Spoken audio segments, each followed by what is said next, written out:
And God, as we turn our attention now to your word, we ask,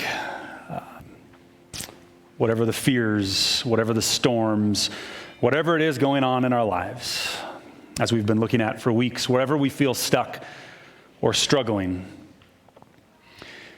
we ask, God, that in this time and in this place, we might turn our hearts and minds fully to you. We might encounter your presence so that those fears, those storms might be calmed, and that wherever we're stuck, looking to you, we might find the freedom you give. And we pray this all in your name. Amen. If you guys want to grab a Bible, we are in Exodus chapter 18. If you grab one of the red Bibles in the chair in front of you, that's page 67. And we're in this sermon series, Are You Here? And just where we're at right now is actually kind of a pivotal moment in both the book of Exodus, but also in the series. See, if you've been around, you know that we've asked for a number of weeks, where are you stuck in life? And just like the Israelites were stuck in slavery in Egypt, so also we get stuck in life in many places. We get financially stuck or professionally stuck or relationally stuck. We can get stuck in some self-destructive thoughts or some self-destructive behaviors or addictions. And that's what we looked at for really the whole first half of the book, the Israelites were stuck in slavery waiting for their exodus. But over the last 2 weeks, we came to that moment where God brought freedom to his people, freedom from slavery, and there's a shift now of focusing less on where are you stuck and focusing now on saying, if God has brought you freedom, how do you live into that? How do you stay on that course? And we've celebrated some great stories because here in this room, you might not know this, you might be aware of this, but here in this room are people who have felt stuck. Maybe stuck for decades in some difficult relationship, maybe stuck in really painful self-destructive thoughts or behaviors. There are people in this room who have been stuck and who have looked to God and are finding freedom. And that's, can I get like an amen or something like that? Does anybody do that around here? But what we've realized is just because we turn and look to God and say, God, I'm going to stop looking in all the right places. I'm going to start looking stop looking in the wrong places and start looking in the right place. Just because we do that once doesn't mean we magically have it figured out. But we now need to do the work of saying, God, I'm going to stay on this path, not to earn your presence, but to keep myself focused on you, because we all know that so often, even though we see the right way to go, we get distracted and we say, maybe I'm going to go back over here again sometimes.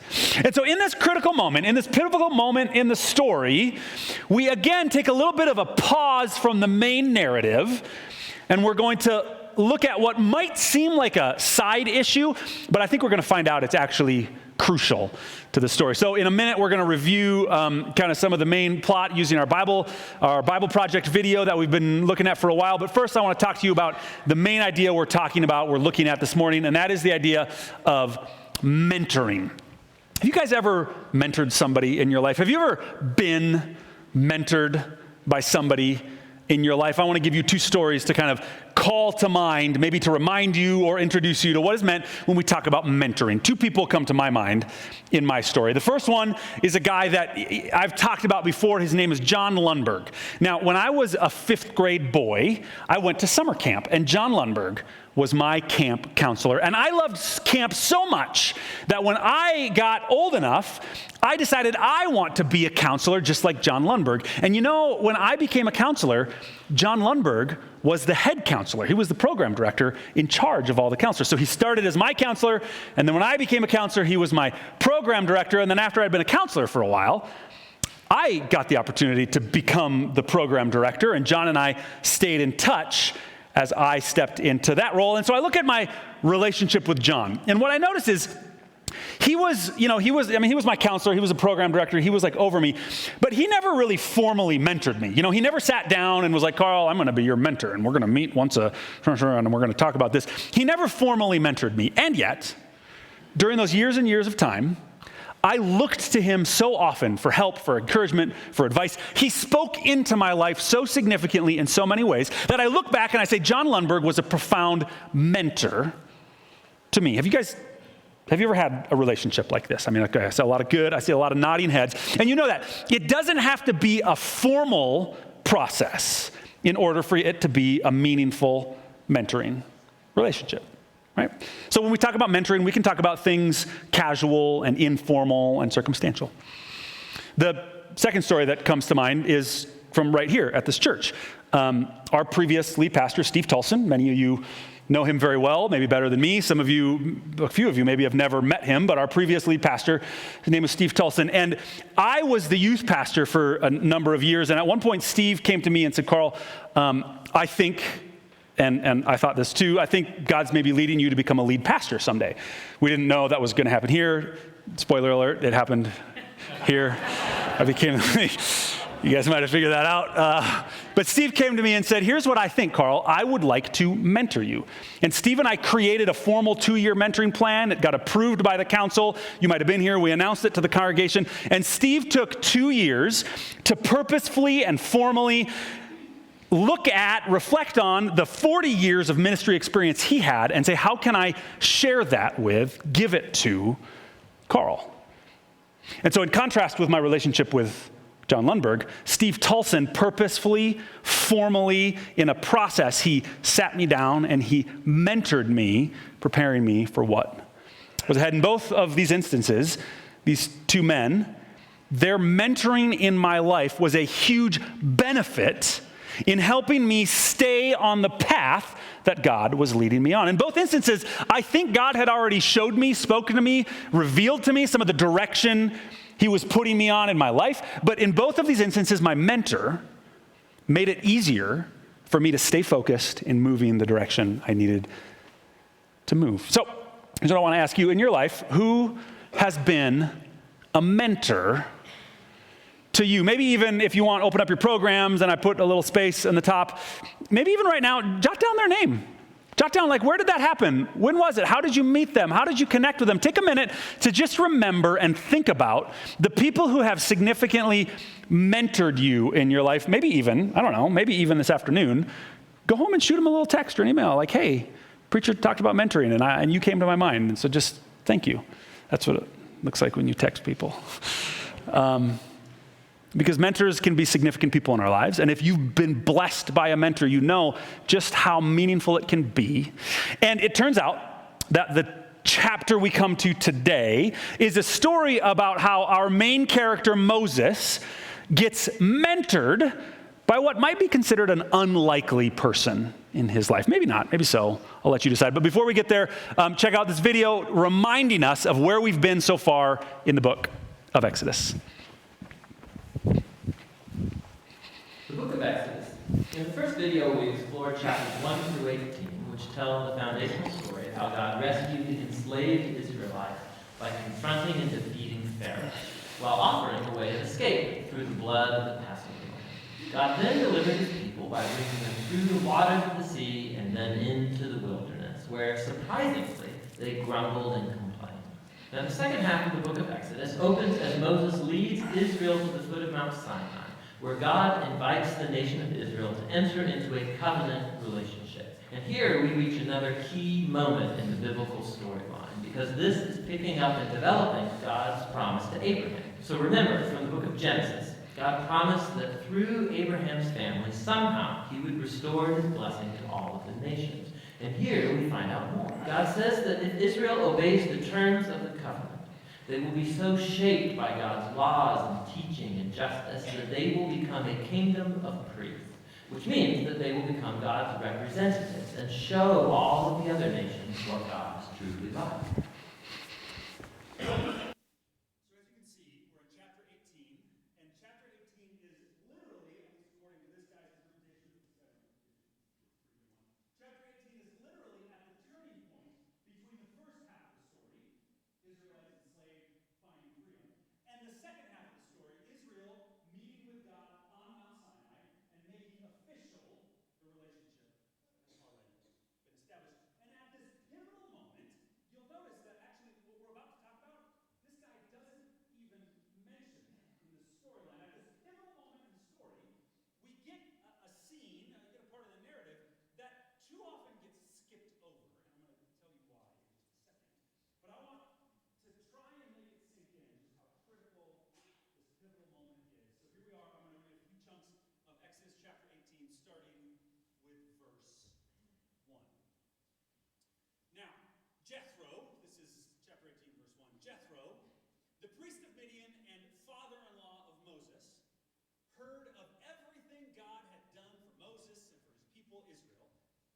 Lord had brought Israel out of Egypt. And after this, the author goes on to explain how Jethro sort of, he came into the picture a while ago, but then he's been out of the picture for a little bit, and it explains why he's back in the picture with Israel now. So Jethro is back with Moses now. The Israelites have crossed the Red Sea. They've complained to God, and God has provided for them again. And Jethro is now showing up to join the Israelites in this new journey on their own that they're on. And the story continues. Jethro, not surprisingly, was delighted to hear about all the good things the Lord had done for Israel in rescuing them from the hand of the Egyptians. He said, "Praise be to the Lord who rescued you from the hand of the Egyptians and of Pharaoh, and who rescued the people from the hand of the Egyptians. Now I know that the Lord is greater than all other gods, for he did this to those who have treated Israel arrogantly." And it's really interesting because up to this point in the story, we actually don't know much about Jethro. When we met him, we know that he was a Midianite. He lived in this middle of nowhere place called Midian. We know that he was a priest of Midian, but we don't know what priest of Midian means. We don't know if that means he's a Yahweh worshiper or Israel, or if he worships some other religion. We don't know who Jethro is. We also know that he's a shepherd, did I get that right? You guys are kicking, thank you, Mike stuff, figured it out. We also know that Jethro is a shepherd, and while maybe he's a well-off shepherd, he's sort of just a living on the outside of things shepherd. And so all that to say, Jethro is sort of this strange character who now suddenly has acknowledged that the Lord is greater than all other gods. And so maybe this is a conversion moment. Maybe he has just started to worship Yahweh. Maybe he has before. We don't really know. And I think that might be the point. Well, Jethro is now back with his son-in-law Moses. And here's how the story continues. The next day, Moses took his seat to serve as judge for the people. And they stood around him from morning till evening. When his father-in-law saw all that Moses was doing for the people, he said, "What is this you are doing for the people? Why do you alone sit as judge while all these people stand around you from morning till evening?" Moses answered him, "Because the people come to me to seek God's will.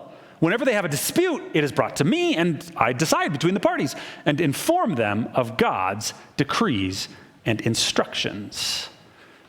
Well, Moses' father-in-law Jethro has some opinions about it, and he responds and says, Moses' father-in-law replied, "What you are doing is not good.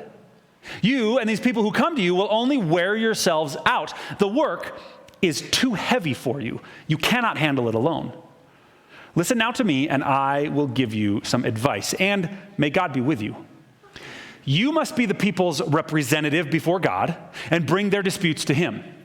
Teach them his decrees and instructions, and show them the way they are to live and how they are to behave." And not only does Jethro point out that what Moses is doing is bad, but apparently Jethro, the priest of Midian, shepherd from the middle of nowhere, apparently he has some strong opinions about just how to organize and administrate a national judicial system. Because he goes on to say, here's what you need to do. You need to recruit some leaders, and you need to put some of them in charge of 1,000 people, and others in charge of 100, and others in charge of 50, and then you need to get small group leaders and everybody in a group of 10. And Jethro goes on this long discussion of how Moses should stop being the only Supreme Court, Chief Justice of the Supreme Court, and he needs to start recruiting other judges to sit and organize this judicial system. Because apparently, even when you're Israel, who has just been miraculously freed from slavery by God, apparently you still get in legal arguments with one another and need judges to come and mediate your disputes. So Jethro explains this all and then sums up. Moses listened to his father-in-law. Good work, Moses. And did everything he said. He chose capable men from all Israel and made them leaders of the people, officials over the thousands, hundreds, 50s, and 10s. They served as judges for the people at all times. The difficult cases they brought to Moses, but the simple ones they decided for themselves. So here's what I want to do. I observe in this story that Moses, and sort of metaphorically as well, all of Israel, were just miraculously freed by God from slavery. And at this critical moment, we get a story about how Moses himself, at this just really highlight moment, actually needs somebody to come alongside him and mentor him and speak into his life. And so I want to make 3 observations about how it was that Moses benefited from this mentoring, and that we might also benefit from it as well. But before I get to those 3 observations, one other point I want to highlight, and it's an exegetical problem. It's if you're paying close attention to the story, there's this phrase that shows up twice: Moses should teach the decrees and instructions of God to the people. But here's my question: how is it that Moses is teaching Israel the decrees and instructions of God? See, the phrase, that phrase, decrees and instructions, it's a kind of a technical phrase that seems to be referring to the commandments God gives on Mount Sinai. But we're not at Mount Sinai yet. That's actually next chapter. Moses does not have any decrees or instructions from God to teach Israel. And so what we have is most likely a small story that has been purposefully put here out of the timeline of the rest of the story. And I want to say 2 things about that. First, we talked about this before in one of our first weeks. Exodus is not a history book. When Moses sat down to write the book of Exodus, he did not sit down and go, I am going to write a detailed history in perfect chronological order so that everybody knows exactly the timeline of the events. When we have history books in school and stuff, that's what we do. And history books are great things. Moses was not writing a history book. Moses was writing a theology textbook. Moses was sitting down to write a book to teach Israel, generation after generation after generation, where their relationship with God began and what kind of a relationship it was. We're not reading history, we're reading theology. And therefore, if we see things that don't look historically reliable or they look out of order, we should be fine with that. Now, Moses is using history to tell his theology. So saying that this is theology and not history doesn't mean these are not historical incidences. It doesn't mean he's not telling the story. What it does mean is we shouldn't get bogged down in concerns that aren't the concerns of the author. Rather, we should ask ourselves, so what point is Moses trying to make by taking this story from out of order and placing it here? And here's the point that I think he's trying to make. The point is that as God is doing his miraculous work in the lives of God's people, and for us, as we see God doing great works in our own lives, there are still some very practical issues that we must attend to. The presence of God and thoughtfulness about practical things are not 2 separate or different issues, but rather they are often 2 parts of the same thing. And here's my attempt to give 3 observations from Moses' experience that maybe, just maybe, will be beneficial in our lives as well. First of all, even the greatest leaders need mentors. I mean, if you were to make a list across history of the greatest leaders from all times and all places, I think Moses would likely show up on that short list, maybe even be near the top. Certainly in terms of leaders from among Scripture, Moses is the leader among leaders. I mean, this is the guy. This is the moment. God has called his people and freed them from slavery, and Moses is the one God chose to lead them out. And then Moses is the one who helps them go from nomadic herdsmen to an organized nation, to go from recovering from slavery to being God's chosen and blessed people. Moses is a phenomenal leader. Now, here's the interesting thing that I think can happen when we think about mentoring in our lives. I don't believe this, and I think many of you don't believe this either, but I think it can show up. We can inadvertently think to ourselves, oh, well, if I'm weak, or if I'm not very good, or if I don't have the skills, or if I'm not smart enough, maybe then I need a mentor. But once I'm good enough, smart enough, skilled enough, I've learned enough, then I probably don't need a mentor anymore. But what we see here is exactly the opposite.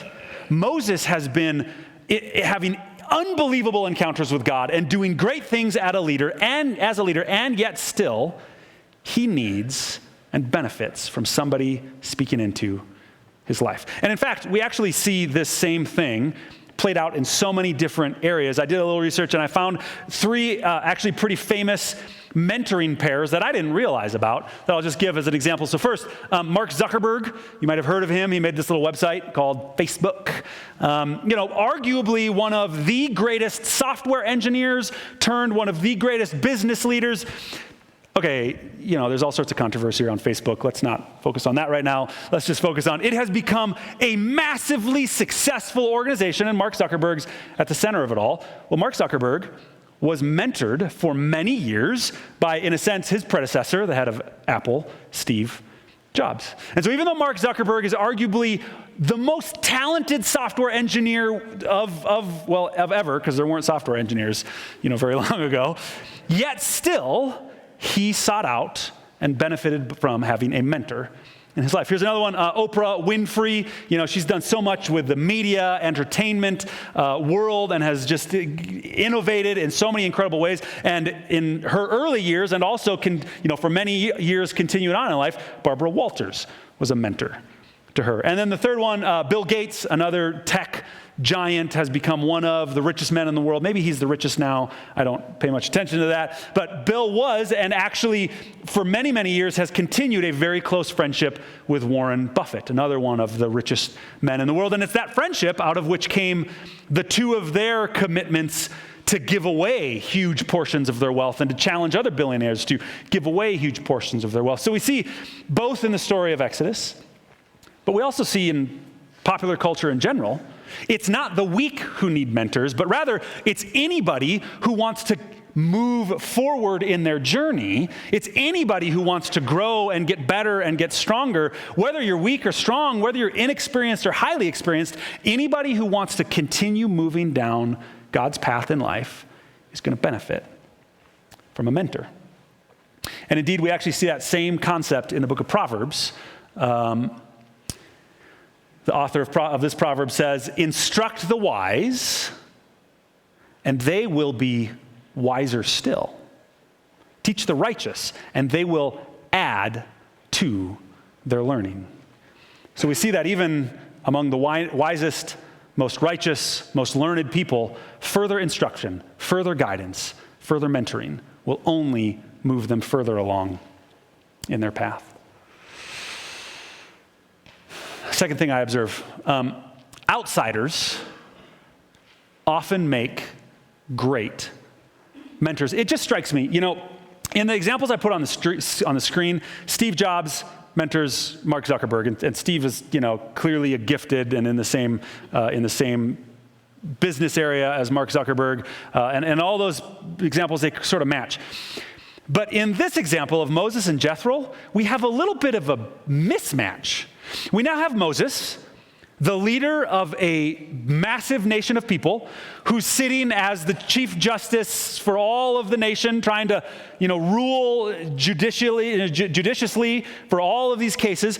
And we have his shepherd, priest of Midian father-in-law from the middle of nowhere. We have no reason to think Jethro has any expertise, any knowledge, any wisdom in the area of administrating a nation's judicial system. And yet, I think the implication is because Jethro is an outsider, sometimes outsiders can come and see things that you simply cannot see. Not because they know more or have more knowledge, but simply because they see it from a different perspective. And oftentimes, seeing things from a different perspective is the key to coming to the decision, to choosing the course of action that you need to make. One of the greatest examples that I can think of comes from the Gospels, an example of somebody who is a complete outsider, who yet sets a profound example from others. The story goes, Jesus is carrying out his ministry. And Jesus is walking around, he's teaching people, he's healing people, and many, many people are coming to him. And one guy in particular comes to him who is a Roman soldier. And not just any Roman soldier, but he is a centurion, which means he is a soldier who is a leader of many, many other soldiers. Now, if you know this part of the New Testament story, the Romans were not very liked by the Jewish people. See, because the Romans were the oppressors. The Romans to the first century Jews were like the Egyptians to the enslaved Jews in the Old Testament. So Jesus is now standing face to face with the most outsider bad guy you can imagine, right? And I can sort of envision everybody in the crowd's like looking and be like, oh boy, Jesus is going to talk to a centurion, like, what's going to happen? This could not end well. Like, zap him. Come on, somebody zap him. Like, there's a lot of tension in this scene. So the centurion says to Jesus, hey, I've got somebody sick at my home. Will you heal them? And Jesus says, yeah, show me the way. So take me to your house. And the centurion says, no, stop right there. I am a centurion. That means I have soldiers that I'm in charge of, right? I know that if I tell them what to do, they're going to do it. I don't need to follow them, and I don't need to check up on them. I just know that if I tell them what to do, they're going to do it because I'm in charge and they follow my orders. And he looks at Jesus and he says, I know that if you just say the word, it'll be done. And when Jesus heard this, he was amazed and said to those following him, truly I tell you, he's looking around at a group of Jewish people. Truly I tell you, I have not found anyone in Israel with such great faith. Jesus sets an example of faith by looking to the most outside person imaginable. And so it is with us when we're looking for mentors sometimes. When we're getting so stuck in a problem and we just can't see it, we need to look to outsiders to give us help. One story that somebody shared with me was the idea of, it's kind of like when you are in an interview, and imagine you're in a job interview and you're talking and you're like, oh, what are your strengths and weaknesses? And then there's this one interview question that's sometimes really weird. And they're like, so what do you think your blind spots are? Well, if they're really my blind spots, I'm pretty sure I can't see them. The only way we can see our blind spots is by inviting somebody from the outside to look and see the things that we can't see ourselves. Third thing that I noticed from this text is what we said at the beginning. Divine guidance. And when I'm talking about divine guidance, I'm talking about everything we've said up to this point, right? God called Moses. God spoke his intentions to the Israelites. God, through Moses, freed Israel from slavery. God has been doing incredible things. And then we stop and we get some advice on what I would call very practical administrative details about the nation's organizational structure. And I think sometimes we have this temptation to be like, oh, well, either God's going to show up in a divine, miraculous way, or I guess we have to have some practical advice and just think through this. But this story just seems to say, no. Divine guidance actually includes practical advice. Those are not two separate and removed from one another. Those are actually two parts of the exact same thing. And that, I think, is why this story has been put right into the middle. Because I can only imagine that as this story is being passed down to Israel generation after generation after generation, there might be an Israelite somewhere along the way, or there might be a group of Jesus followers somewhere thousands of years later who go, okay. God did those great things then, and I believe he can do it now, but sometimes I don't see the same sort of miraculous work, so what am I supposed to do? Well, sometimes what God wants you to do is get a mentor in your life who can give you some practical advice on, we've been following God for a long time. These are the things you should do. What you're doing is not good. You should do this instead. You're making some bad decisions. Here's a better decision to make instead, because divine guidance often includes practical advice. And I think Moses puts this right here at the center place of the story to remind us that as we're following God and God is doing great things in our lives, we should not forget about the simple, commonplace, relational ways that God shows up as well. So what does that mean for us? If you are training to follow God, this is what we said last week. If God showed up in your life, if you were stuck, but you didn't want to stay stuck, you wanted to find freedom, and God showed up and gave you freedom, then that you have started down a new path, but you know that you don't simply try really hard to walk that path, but you need to train yourself to become a person who stays on that path, because we so often turn away. The Israelites turned away. They're going to turn away again and again. We turn away from God in our own lives. We forget about him again and again. So we need to be training to stay on the path. And if you're training to follow God with your life, you and I need a mentor. Because mentors are people who can speak into your life to help you stay on the path, be more focused, and go further along than you would on your own. If Moses needed a mentor, benefited from a mentor, then we most certainly do as well. And here's the really good news. For many of us, we're completely surrounded by potential mentors to begin with. There might be people in your life group. You know, if you're around half of the people in our church are in life groups. If you're not in a life group, let us know. We want to get you in a life group. They're awesome. If you're in a life group, there might be some people around you who are already in that context mentoring you, or might be available to mentor you further. We know that in friendships, oftentimes mentoring can happen in a more informal way, simply in friendships. When friends are honest with one another and authentic to one another and speak into one another's lives, that can be a mentoring relationship. Sometimes in families, whether like Moses, it was his father-in-law, or healthy, parent-child relationships, or even healthy brother-sister relationships, we can be mentored in these circumstances. You might be surrounded by already potential mentors. And we know that mentoring can actually show up in so many different genres of life as well. It can show up professionally in your work. Some workplaces have professional mentoring relationships. It can show up personally. You need a sort of personal relational guidance, personal relation help. It can be a spiritual thing where you're looking for somebody to mentor you on prayer or on study of God's word. But mentoring, not this small, narrow, little boxed-in thing. Mentoring rather is a powerful tool that God can use in so many different ways in our lives. And so here's what I want to challenge you to consider. In your life, right? In your life, if you've been tracking with this Exodus story, hopefully in your life, you've acknowledged that you're stuck somewhere, but stuck isn't where you want to stay. And in this church, we've acknowledged that there are people right now who are experiencing freedom because they're getting their eyes off themselves and off all the wrong places, and they're getting their eyes on God. But like Moses, just because our eyes are on God doesn't mean we suddenly don't need help, but rather it makes us more aware of the help we need to continue on that path. So here's my question. Have you admitted, while you're walking this path, while you're trying to follow God, while you're trying to train yourself to stay on the path God has set you, have you admitted where you need help in continuing on that journey, right? Maybe you're like Moses and you need help organizing your life.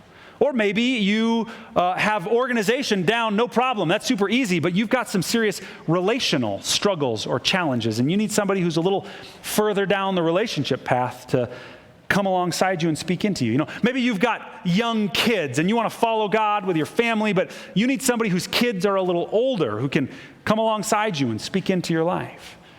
Maybe your kids are all out of the house now, and you're looking around, freaking out, going, what do I do now that the kids are out of the house? Or maybe you're celebrating now that the kids are out of the house. I don't know.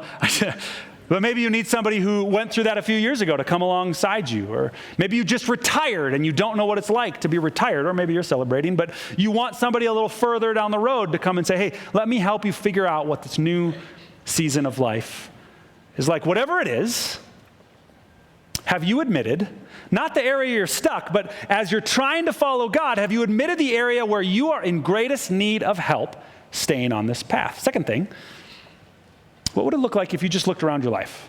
Look around your life groups, look around your friendships, look around this church, look around in your family. If you looked around your life and you identified, who are some people in my life that could possibly mentor me? I mean, who are they? Make a list. Write them down. Start doing it right now if you want. Maybe it's something formal, like Steve did for me in a formal way in the church. Maybe it's something informal, like my mentor at camp. But I don't know. Who are the people in your life that you look around and you go, you know what? I'd love to hear that person's thoughts on parenting or on work or on faith. I'd love to hear their thoughts. I think I could benefit from hearing what they say. Now here comes the tricky part. Maybe not the tricky part, but here comes the part that is a little bigger ask. Would you go up to that person and ask them to mentor you? Or if you feel like, I don't know if I want to do it directly, or maybe I don't have anybody that comes to mind, would you reach out to us as a church and say, you know what, I'd love to be mentored? Or maybe you can, I think, humbly but honestly say, I'd actually love to mentor somebody. I don't know if that's an option. I'd love to mentor somebody. Would you actually acknowledge the need, identify some possible people, and then take the step to say, I'd like to do that? Now, I want to make this really easy for you. Here's what this could look like. You could walk up to somebody and you could say to them, hey, can I talk to you about something?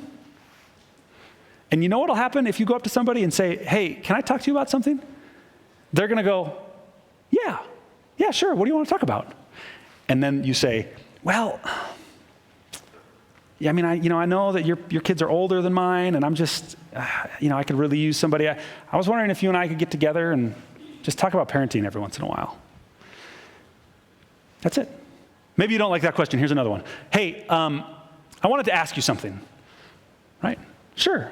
What do you want to ask me? Or possibly be a little more direct. Hey, could you give me some advice? I mean, I'm struggling with this thing. And I know that you're a little further down the road. Maybe you don't have the answers and I'm struggling. Now, two things might happen. Here's one thing that I think might well happen, is that person might go, wow, thanks for asking. That's super thoughtful. I mean, I can't believe you would think of me. Like, wow. Because people that you identify as probably a good mentor, probably one of the reasons you look at them is because you see a humility in their life that's attractive. And so they might be like, wow, thanks so much for asking. You might also hear them say, really? You want to hear my advice on this? No, I don't have this figured out at all. Sure, my kids are older. Sure, I'm further down the professional path. Sure, I've been a Christian longer, but I don't know if I've got it figured out. When they say that, ignore them and say, yes, I want to get together with you and hear what you have to say. But whatever it is,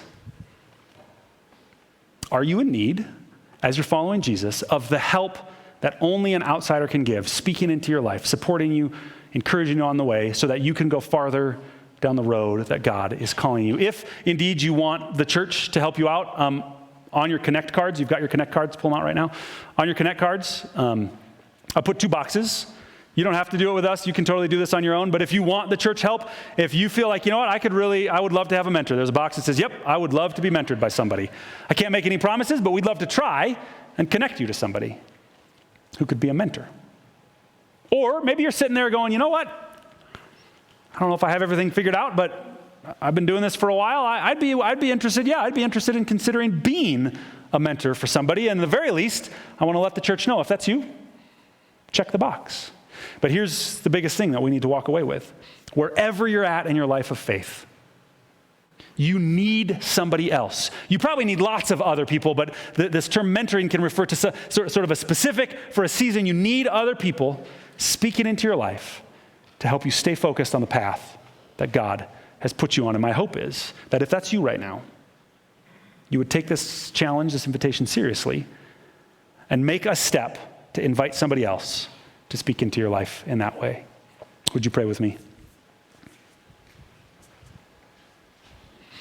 God, I'm struck again by how significant it is that this great leader of yours, Moses, who has done incredible things with your presence, he was benefited, he was strengthened, he was encouraged in a somewhat unlikely place. He was made a better leader because of this man Jethro who came and spoke into his life and mentored him.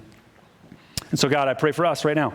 If there's anybody in this room who is in a place where they would deeply benefit from and where you're prompting them to say, yes, you should reach out and get somebody to speak into your life that way, I pray that, God, they would take the step, that they'd identify somebody, that they'd ask somebody, that they'd invite them to coffee, that they would make this happen so that we as a community might never be alone in our journey of following you, but we might always be doing it together.